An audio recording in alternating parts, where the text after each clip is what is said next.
situation that we all find ourselves in, and that's why we have, thankfully, a bright brain like Dr. Wolff's, where the dendrites and synapses actually connect in a way where you and I are going to be able to understand at the end of this conversation how it got to where it got and what some of the solutions are, real solutions, easy enough solutions that we the people can enact and exact. After all, it is our government, at least that's what we're told, and there are some possibilities. Dr. Wolff, I want to welcome you to the Smart Show. Thank you very much, Corey. Glad to be here. And I understand you're holed up in some top secret undisclosed location in New Hampshire somewhere? Well, close by. No, this is the rural western part of the state of Massachusetts. Folks in America tend to think of Massachusetts sort of together with Boston, and that's sort of the eastern end of the state. The western end of the state is much less populated, much more rural, beautiful Berkshire Mountains, and I'm in that part of the country. I love it. Well, as long as it's not privatized and you don't have to pay a special toll to walk in and out of your front door, and I think really I'm sort of hinting at what I imagine an end game to be is the ultimate privatization of everything, if that's possible in this country. Let's sort of rewind and go back to the New Deal. We're all saying, well, why didn't Obama just give us another New Deal? It makes so much sense. Germany has some sort of variation of that with their unemployment. You work a week, you take a week off, this, that, and the other. Why is all that missing right now? Well, it really is, as you put it, rather stark, the difference between what's happening now, cutbacks, sequesters, rising payroll tax as of the first of this year, and so on. The difference in the Great Depression was that even though we had worse unemployment, and even though every city, state, and the federal government were terribly strapped for money as unemployed people couldn't pay their usual taxes and so on, that in the midst of all of that, nonetheless, the President of the United States went to work to improve the economic situation and did things we wouldn't even dare imagine today. Just to remind folks, he created the Social Security system. Suddenly, in the midst of a depression, he declared that every American who had given 65 years of their lives worth of labor and work, men and women alike, would be given a check by the government, would be given a pension in honor and respect of the work and the contribution they had done. No sooner did he announce that than he announced the second big plan, an unemployment compensation system. We had never had that in the United States, just like we had never had a government pension for people. Suddenly, the millions of unemployed heard the President of the United States say, "Here, I'm going to give you a check for the next year or two every week to help you through a hard time that was not of your making, that is not your fault, and which is unfair to burden you with without any help." And again, before the ink was dry on that pronouncement, he did the really incredible thing. He went on the radio, Roosevelt did, the president, and he said to the American people, if the private sector of corporations and business is either unable or unwilling to provide work to the tens of millions of Americans who ask nothing more than to be given a chance to work, then there's no alternative but for me as president to do that. And between 1934 and 1941, Roosevelt's administration created and filled over 15 million jobs. If you put together Social Security, unemployment compensation, and the federal jobs program, you really see that a completely different way of dealing with an economic crisis of our capitalist system, instead of simply being top-down, bail out big banks, bail out big corporations, and all the rest, can actually be bottom-up, where you get the economy going again by putting money in the pockets of the mass of unemployed, giving them jobs, taking care of the elderly. And the stark reality is today we're doing nothing like that. In fact, we're seriously talking about cutting back Social Security. We are not having even a conversation in the United States about a federal jobs program. Neither of the two parties is bringing that forward for a debate, let alone a decision. So yes, your key question is, what explains this? And I think the answer there is very simple and straightforward. In the 1930s, we had a powerful, organized movement from below. That is, it had three parts. By far the biggest was something called the Congress of Industrial Organization, the CIO, the second half of what we now know as the AFL-CIO. I'm going to just jump in for a second, Professor Wolff, because I want to reintroduce you as people tune in and out. If they're driving, some are streaming, people under 50 are on iPhones, iPads, anything with a chip and a signal. We're talking right now to Professor Wolff, Professor of Economics, Emeritus, University of Massachusetts, Amherst, where he taught economics from 1973 to 2008. He's currently a visiting professor in the graduate program in International Affairs at the New School University in New York City. Also teaches classes regularly at the Brecht Forum in Manhattan. And Professor Wolff is uniquely suited and has the enormous appetite to offer the solution instead of just the calamitous analysis, but actually will have solutions coming up after we sort of explain the history of how everything is put together and give you Economics for Dummies, Economics 101, so that you understand the structure, how things are tethered together, and then we'll get into the solution. Right now, Professor Wolff is talking about the AFL-CIO and sort of the beginnings of collective bargaining, and you and me getting together and saying together our voices as more than a single individual have more power than just one guy alone. Right, and in the Great Depression, what was so striking about the United States was that the CIO, this effort to organize Americans, was stunningly successful. Tens of millions of Americans who had never been in a union joined the union. They saw in the unions at that time the best chance they had not to be dragged down into permanent poverty by the Great Depression, not to lose jobs that they would never recover, not to be discriminated against. And it was a stunning movement of organization. The American labor movement never had been so successful before, and it has never been so successful ever since.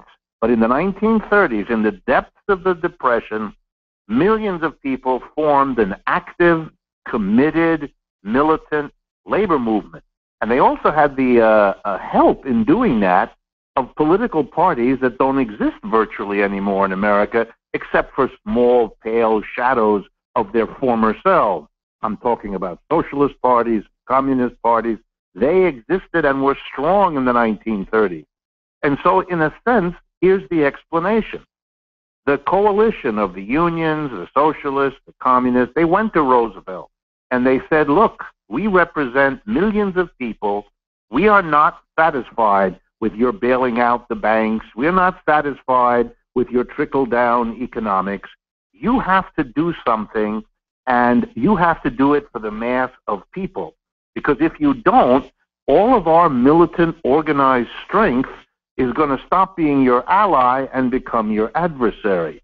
Roosevelt was a smart politician. He understood where the votes were, and so he created Social Security, unemployment compensation, and a federal jobs program. And the punchline of all of this is we could do that again today. The only question is, do we have a movement from below the way we did have in the 1930s to make that happen? And the reason I'm confident is, if you ask the question, as many listeners might now be thinking, gee, how would a politician dare help the average man and woman rather than the big banks bailing them out and all that? Yes, exactly. And my answer is simple.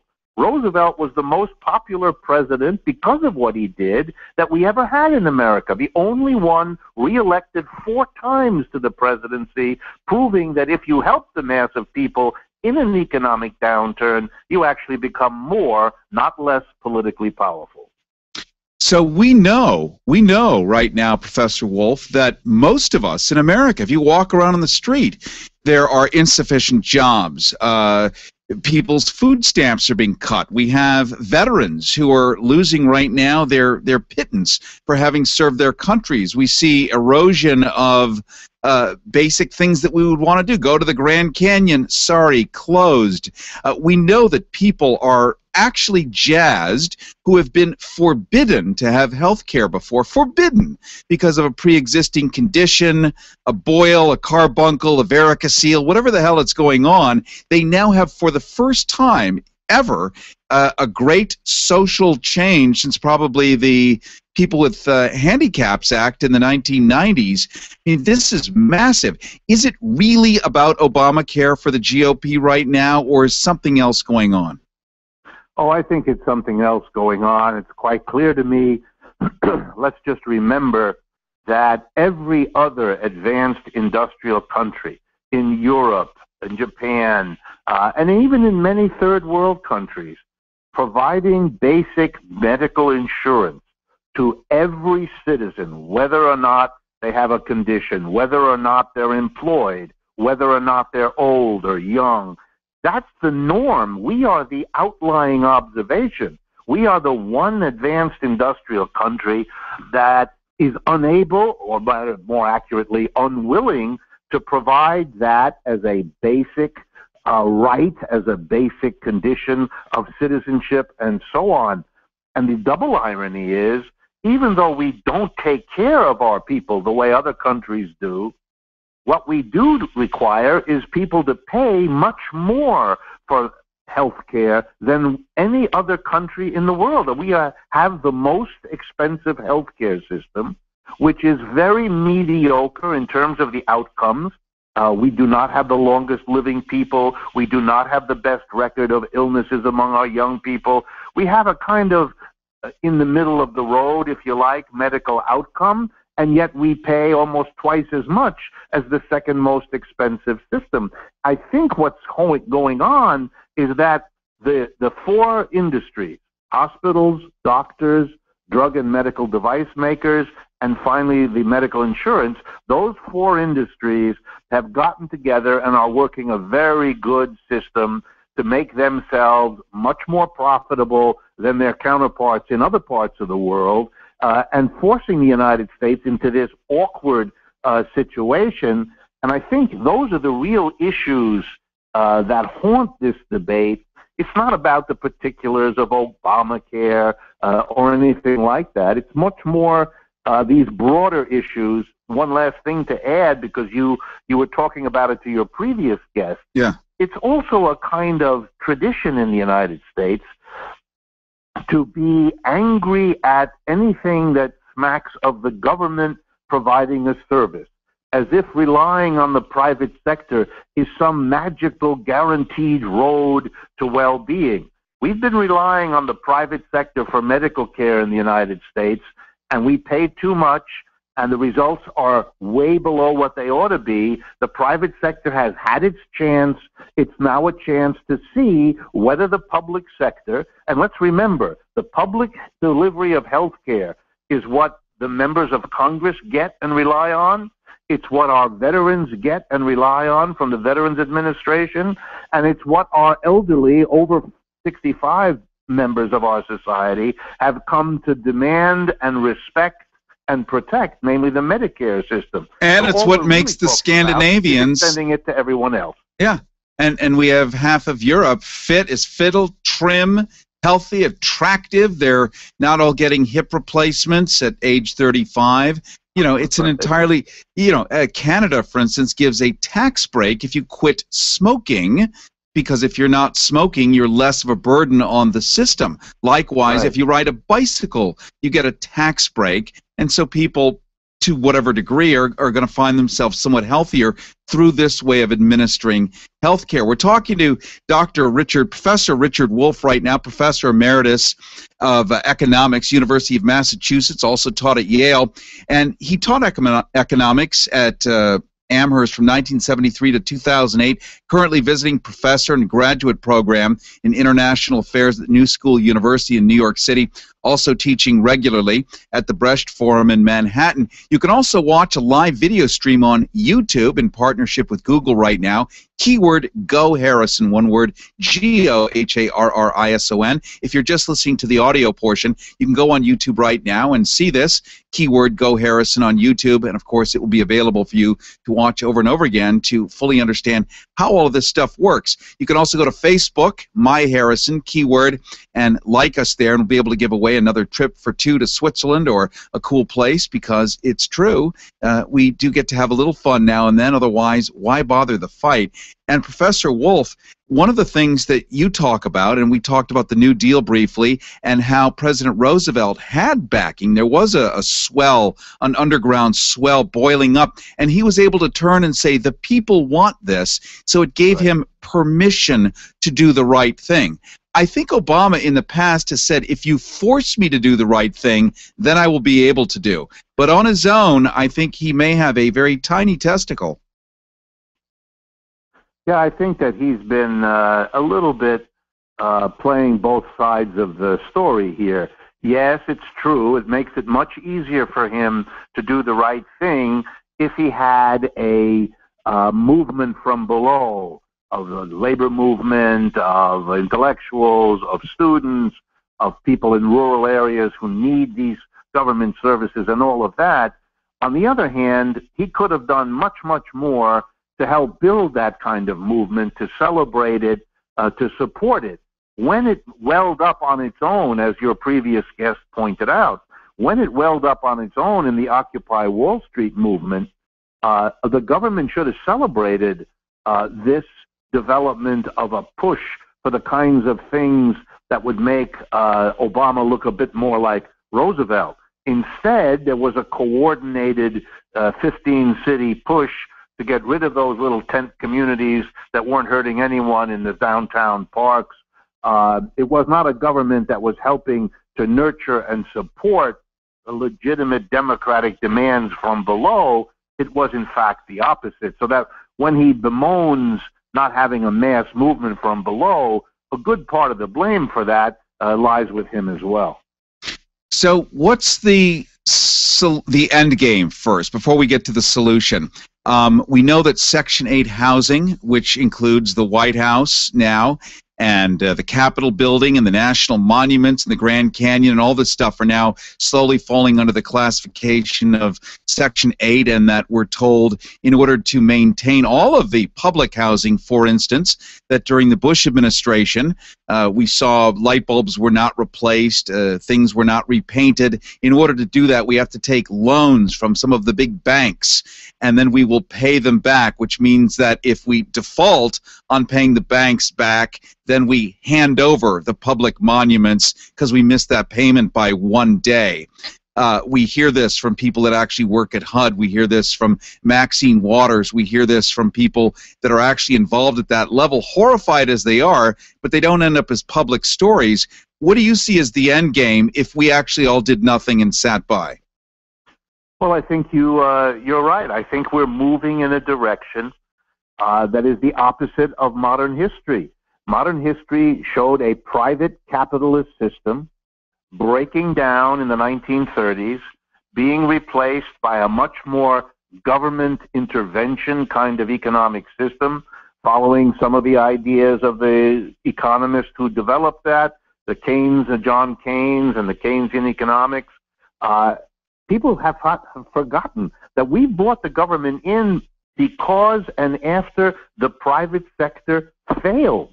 People also forget that what failed in 2007 and 8 was the private financial part of the world economy. The government was called in, the Federal Reserve, the United States, governments across the world, they were called in to save and bail out a private system that had grinded to a halt. So what we're seeing is the fear of the private sector, having now failed in two big collapses in 75 years, the one in the 30s and now the one now, having both times been bailed out by the government, being afraid that the mass of people are going to be turning more and more to the government because it's a more reliable organizer of the economic activities in a modern society. They don't want that. So they are in a determined effort to cut the government down, to impose sequesters, austerity policies, privatizations of all kind, as you just listed them. They want to turn the clock back. It's a classic reactionary program. And if they succeed more than they already have, and they've already succeeded quite a bit, then we're going to see a more and more privatized economy. And I can assure you, as a professional economist who studied this all my adult life, that we are going to see extraordinary instability. We're going to see the cyclical ups and downs of a private capitalist economy punctuated by real bad downturns, such as the one we're in. And guess what? The next one that comes down the pike in a few years will turn to the same government to bail them out that we've now turned to the last two times. It becomes a kind of craziness in which the society is bouncing back and forth at the expense of the lives and economic well-being of more and more of its people, until finally the population says, enough of this craziness. Stand by for just a moment. We're talking to Professor Richard Wolff. We're going to pause for a moment. We are coming to you live on the Progressive Radio Network, also on the Pacifica Radio Network.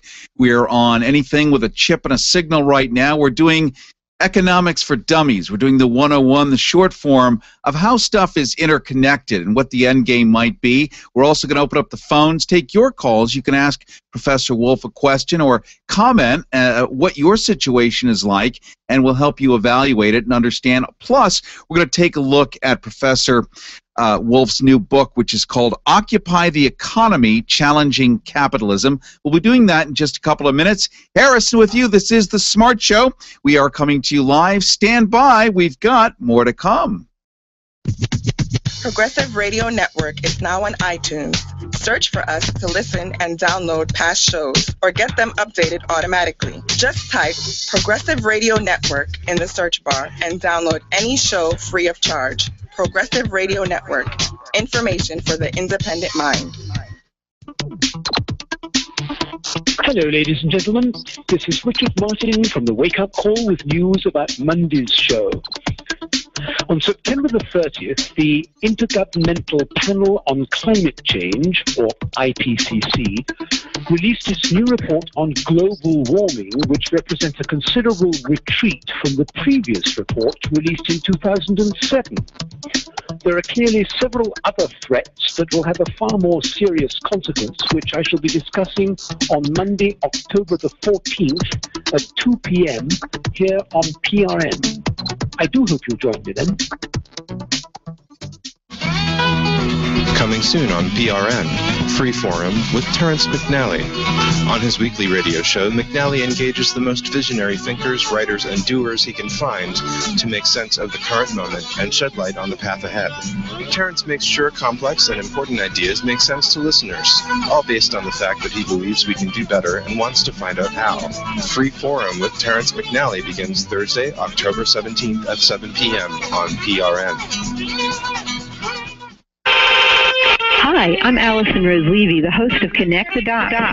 We're with you every Wednesday at 10 a.m. Eastern Time on the Progressive Radio Network. On Connect the Dots, I connect the dots between your personal health and your total health environment with a whole group of experts, advocates, activists, and wise people that connect the dots between what goes on in our total world and how it affects health. Be with us every Wednesday at 10 a.m. Eastern Time for Connect the Dots. Progressive Radio Network. We're moving forward, and we hope you're coming with us. Ladies and gentlemen, I'd like to invite you to listen to Warrior Connection on the Progressive Radio Network. Progressive Radio Network is moving forward, and we're doing the best we can for the veterans of our nation. Warrior Connection is an ongoing discussion with veterans, scientists, politicians, journalists, reporters, and doctors about the health and environmental effects of war on our nation's veterans. Our purpose is to provide the information necessary for all veterans to lead a productive life. Thank you very much, and God bless America. Hearing the Proctoscope of Pop. The Progressive Radio Network. Hearing the proctoscope of pop culture and politics. This is Harrison. Promotional consideration provided by the NSA, the official national security agency of the Winter Olympics. The NSA, not only do they support the athletes, but they listen in on their phone calls too. This is Harrison on the Edge. Women adore him. His lust is unquenchable. His animal magnetism knows no bounds. He's a man. He's a beast. He's Bullwinkle. Oh, Bullwinkle. Are you okay, dearie? Oh, Bullwinkle. Dear, are you having an asthma attack? You are. Somebody call an ambulance. All right, Dirty, now take a deep breath now. Yes, that's right. You can talk dirty to Bullwinkle, too. Have the moose with antlers satisfy your every bestial desire. Don't stop. I'm almost there. You're almost here? Boy, if I knew you were coming, I'd have baked a cake. Bullwinkle, make me scream. Well, okay. Your credit cards have been revoked. Yes, talk dirty to Bullwinkle. Call 1-900-MOOSE-ME. $2 the first minute, $6 each additional minute. The moose is waiting to talk to you. Hurry up and call. I'm in the mood. Call 1-900-MOOSE-ME right now. Harrison on the Edge. And now, a tobacco industry health fact for today. Research has not shown that eating pepperoni and garlic pizza contributes in any way to bad breath. Just be sure you're smoking menthols. If you believe that one, then you should stick around for another health fact for today from the tobacco industry. Harrison on the Edge. And it is 34 minutes past the hour. Harrison with you, your new best friend. We are talking to Professor Wolff, Professor Richard Wolff, Professor Emeritus, Amherst University. He is, in so many people's opinion, the greatest economist alive. He is on the side of the humans versus the corporations, and has a keen and scrutinous eye as to how we got to where we are. Also has such a full and rich understanding of the historical value of the social struggles we went through that gave us things like an 8-hour day and a 40-hour work week and holidays and all kinds of things that we take for granted and just assume are normal human behavior. But before, say, the 1930s, before FDR, virtually none of this existed, and you could put your, as Newt Gingrich would want, your 12-year-old daughter to work in a factory and bullwhip her to death and take the change, and nobody was looking. And it seems, Professor Wolff, that if the Tea Party had its way, we could go back to the good old days, right? Yeah, they try to suggest that the problems of our modern economy are not about the capitalist system we have, not about the way we organize production in corporations where a tiny group of people at the top make all the basic decisions that everybody else has to live with. They want to go back to the way capitalism was. You know, the irony is that we can see today what capitalism was like 50, 100 years ago just by going to where capitalism is newly arriving. 3 weeks ago, there was a demonstration in the capital of the country, Bangladesh, in Dhaka. The 200,000 working people marched down the streets of that capital city demanding, and now hear me out, the following: a minimum monthly wage of $100, because their current monthly wage for 40 hours plus a week working in factories is in the neighborhood of $38. That's one of the reasons American companies are leaving the United States, to take advantage of those low wages. But that's where capitalists go. That's what they look for. That's what they produce. And it's only when working people push back, as we did in the United States for so long, can we overcome those kinds of conditions. But if you dismantle the government and the regulations and the rules that workers put into place with their struggles, as we are doing now, the Republicans pushing and the Democrats basically permitting it, then we are indeed going to go back. But they aren't the good old days. They were the awful days that we were so happy to put behind us. And it's a very sad commentary on the United States that the push is to recreate what we had thought we had put behind us. We're talking to Professor Richard Wolff. He has a new book called Occupy the Economy, Challenging Capitalism. And I think much of what you're saying right now is within that book, certainly within the framework, challenging capitalism. Now, most of us have been trained over and over again at gunpoint that there is only one way to do it. It's capitalism. It's the only thing that works. It's Jesus has voted yes for it personally. If we listen to the Tea Party and others, we believe that. If we listen to Goldman Sachs, many of them are on their knees to Jesus, curiously enough. How is it that there is an alternative to capitalism, and what would that look like? Yes, I think it is a remarkable testimony to the absence of a real, honest debate in the United States, that you're quite right, that most people think that somehow capitalism has settled all the questions of economics, is the best thing since sliced bread, end of story. It's historical nonsense. Every system that the world has seen in economics has been born, has evolved, and has eventually passed away. There's no reason to believe that the most recent one, capitalism, will have a different history. Every previous system had people who thought it was the end of human history. Every previous system that thought that was wrong, and capitalism, too, will pass from the scene. Number one. Number two, if we weren't scared as a people, we would be debating. You know, we Americans debate our school system, our transportation system. We've even been debating recently what marriage is, and so on. But we do not debate because we're afraid about capitalism. Let's have an honest debate, pros and cons. Let's weigh them. Let's evaluate them. If we think this system has got problems, let's fix them. If we think they're beyond fixing, well, then let's move on and see whether or not a simple question can be answered. Might we do better than capitalism? We don't need to run away from it. We don't need to be afraid. Now, let me answer my own question. Yeah, I was just going to say, right. Let's fill in that blank. Okay, good. Here we go. Capitalism is a system that is fundamentally undemocratic. Let me explain what I mean. A tiny number of people, the major shareholders of America's corporations, and lest anyone have any illusion, something like 4% of the shareholders own 3/4 of all the shares. So even if your grandma left you 11 shares, believe me, shareholding is concentrated more than perhaps anything else in the United States. So a tiny number of people own the bulk of the shares. The way corporations work, you elect the board of directors, the 15 to 20 people who make all the decisions according to how many shares you have. If you have no shares, you have no votes.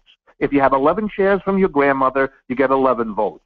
And if you're a wealthy shareholder, you have 1 million votes because you own 1 million shares. Make a long story short, the few major shareholders, usually a dozen folk, elect the board of directors, usually another dozen folk, and they make all the decisions in the enterprises that may have hundreds or thousands or tens of thousands of employees. Those boards of directors decide what will be produced, how it will be produced, where it will be produced, and what to do with the profits.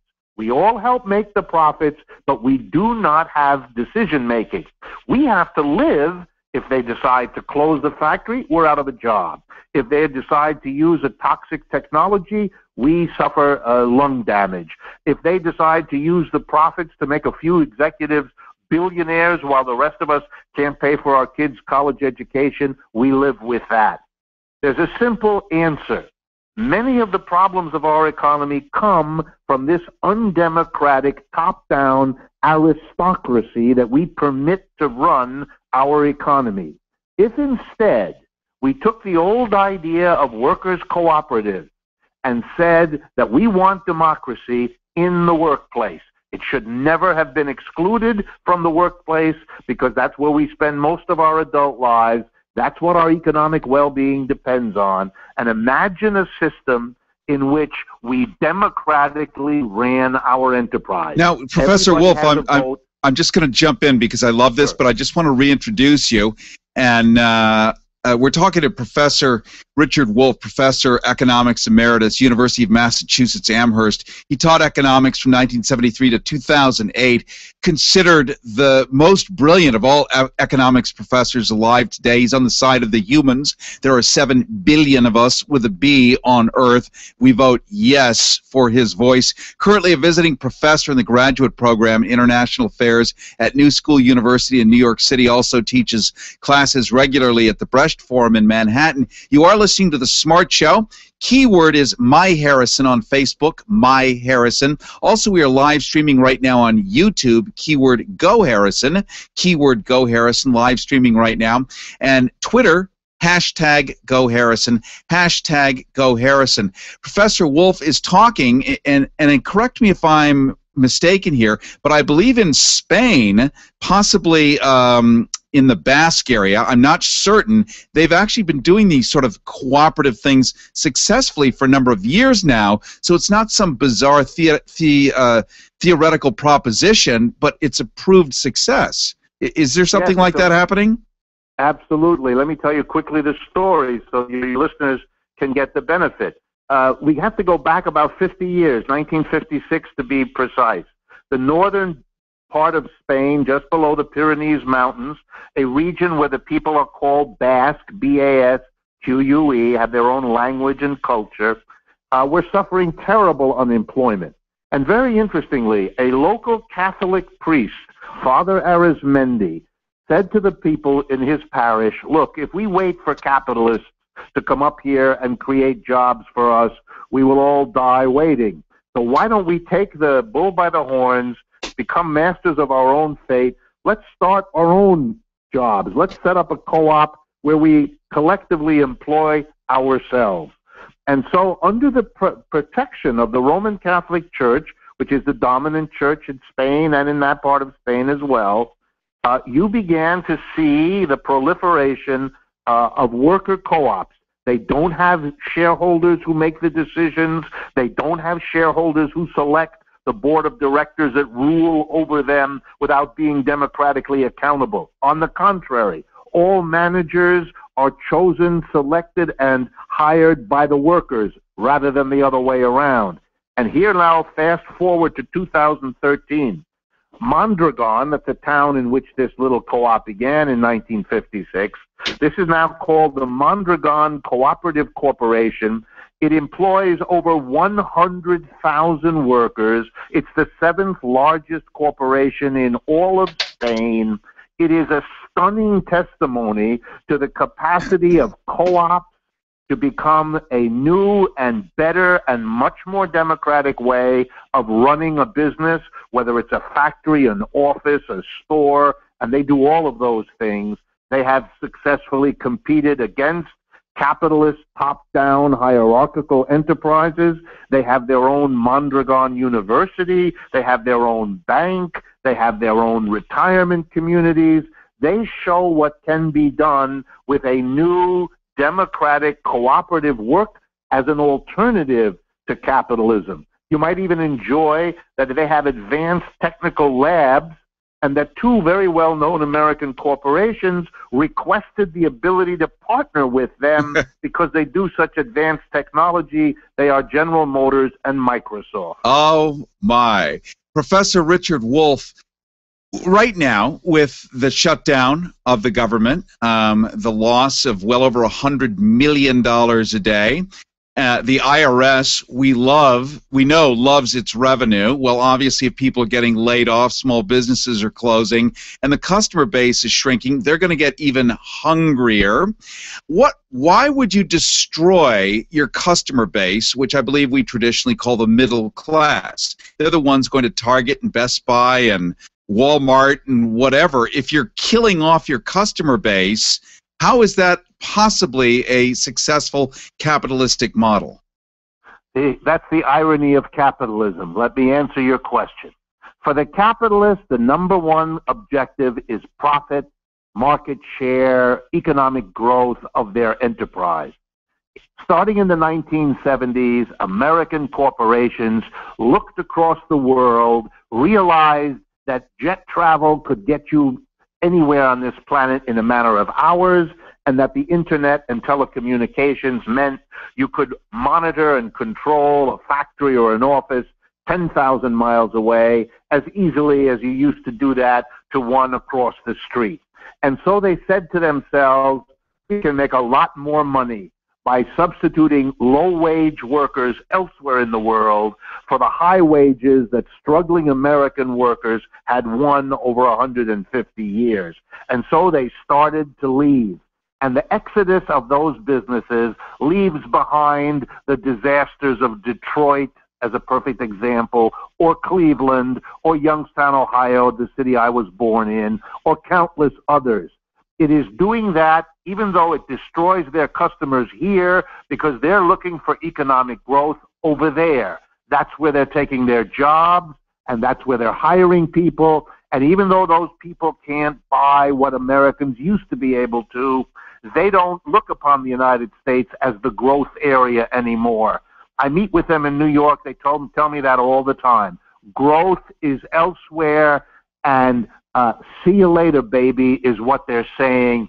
And that means that what we see in the disaster zones of Detroit and Camden, New Jersey, and all that other, that's the future of the United States if you allow the basic economic decisions to be driven by the private profit calculations of individual businesses. They've proven they're leaving, and they don't care what they leave behind. We're talking right now to Professor Richard Wolff, Professor of Economics Emeritus at University of Massachusetts, Amherst, where he taught economics from 1973 to 2008, currently a visiting professor in the graduate program in International Affairs at the New School University in New York City, also teaching classes regularly at the Brecht Forum in Manhattan. And he's talking about economics, how it works, and why we got to where we are today, plus some of the solutions, including, as you heard just a few minutes ago, about cooperative relationships between corporations and the workers themselves. And Professor Wolff, we see in places like San Francisco a lot of cooperative efforts now with cab companies and other things. And you know, that's a city with people with money. They're not communists. Absolutely. The cooperative idea is older than communism. It is an old idea. Cooperation has nothing to do with ideological struggles between capitalists and communists. It has to do with a new concept of how to organize the production. Let me give you just a couple of examples. Suppose a decision faced a company whether to stay in San Francisco or LA versus going to Shanghai in China. If a group of investors and board of directors looking for profits makes that decision, they close the shop in California and they move to China because they make more money. If the workers democratically, let's say 5,000 of them, in that office or in that store or in that factory in California made that decision, everyone who's listening knows right away they would never do it. They would be shooting themselves in the foot. They would be taking away their own job. Similarly, if the decision of how to use the profits that everybody in the workplace helps to produce, if that decision is made by the board of directors and the shareholders, guess what? They'll give themselves monumental salaries. They'll pay out huge dividends. If the workers democratically decided what to do with the profits they all helped to produce, it would be distributed much less unequally. If you really care about the growth, given a pension in honor and respect of the work and the contribution they had done. No sooner did he announce that than he announced the second big plan, an unemployment compensation system. We had never had that in the United States, just like we had never had a government pension for people. Suddenly, the millions of unemployed heard the President of the United States say, here, I'm going to give you a check for the next year or two every week to help you through a hard time that was not of your making, that is not your fault, and which is unfair to burden you with without any help. And again, before the ink was dry on that pronouncement, he did the really incredible thing. He went on the radio, Roosevelt did, the president, and he said to the American people, if the private sector of corporations and business is either unable or unwilling to provide work to the tens of millions of Americans who ask nothing more than to be given a chance to work, then there's no alternative but for me as president to do that. And between 1934 and 1941, Roosevelt's administration created and filled over 15 million Congress of Industrial Organizations, the CIO, the second half of what we now know as the AFL-CIO. I'm going to just jump in for a second, Professor Wolff, because I want to reintroduce you as people tune in and out if they're driving. Some are streaming. People under 50 are on iPhones, iPads, anything with a chip and a signal. We're talking right now to Professor Wolff, Professor of Economics, Emeritus, University of Massachusetts, Amherst, where he taught economics from 1973 to 2008. He's currently a visiting professor in the graduate program in International Affairs at the New School University in New York City. Also teaches classes regularly at the Brecht Forum in Manhattan. And Professor Wolff is uniquely suited and has the enormous appetite to offer the solution instead of just the calamitous analysis, but actually will have solutions coming up after we sort of explain the history of how everything is put together and give you Economics for Dummies, Economics 101, so that you understand the structure, how things are tethered together, and then we'll get into the solution. Right now, Professor Wolff is talking about the AFL-CIO and sort of the beginnings of collective bargaining, and you and me getting together and saying together, our voices as more than a single individual have more power than. Let's sort of rewind and go back to the New Deal. We're all saying, well, why didn't Obama just give us another New Deal? It makes so much sense. Germany has some sort of variation of that with their unemployment. You work a week, you take a week off, this, that, and the other. Why is all that missing right now? Well, it really is, as you put it, rather stark, the difference between what's happening now, cutbacks, sequesters, rising payroll tax as of the first of this year, and so on. The difference in the Great Depression was that even though we had worse unemployment, and even though every city, state, and the federal government were terribly strapped for money as unemployed people couldn't pay their usual taxes and so on, that in the midst of all of that, nonetheless, the President of the United States went to work to improve the economic situation and did things we wouldn't even dare imagine today. Just to remind folks, he created the Social Security system. Suddenly, in the midst of a depression, he declared that every American who had given 65 years of their lives worth of labor and work, men and women alike, would be given a check by the government, would be job. If you put together Social Security, unemployment compensation, and the federal jobs program, you really see that a completely different way of dealing with an economic crisis of our capitalist system, instead of simply being top-down, bail out big banks, bail out big corporations, and all the rest, can actually be bottom-up, where you get the economy going again by putting money in the pockets of the mass of unemployed, giving them jobs, taking care of the elderly. And the stark reality is today we're doing nothing like that. In fact, we're seriously talking about cutting back Social Security. We are not having even a conversation in the United States about a federal jobs program. Neither of the two parties is bringing that forward for a debate, let alone a decision. So yes, your key question is, what explains this? And I think the answer there is very simple and straightforward. In the 1930s, we had a powerful, organized movement from below. That is, it had three parts. By far the biggest was something called the situation that we all find ourselves in, and that's why we have, thankfully, a bright brain like Dr. Wolff's, where the dendrites and synapses actually connect in a way where you and I are going to be able to understand at the end of this conversation how it got to where it got and what some of the solutions are, real solutions, easy enough solutions that we the people can enact and exact. After all, it is our government, at least that's what we're told, and there are some possibilities. Dr. Wolff, I want to welcome you to the Smart Show. Thank you very much, Corey. Glad to be here. And I understand you're holed up in some top secret undisclosed location in New Hampshire somewhere? Well, close by. No, this is the rural western part of the state of Massachusetts.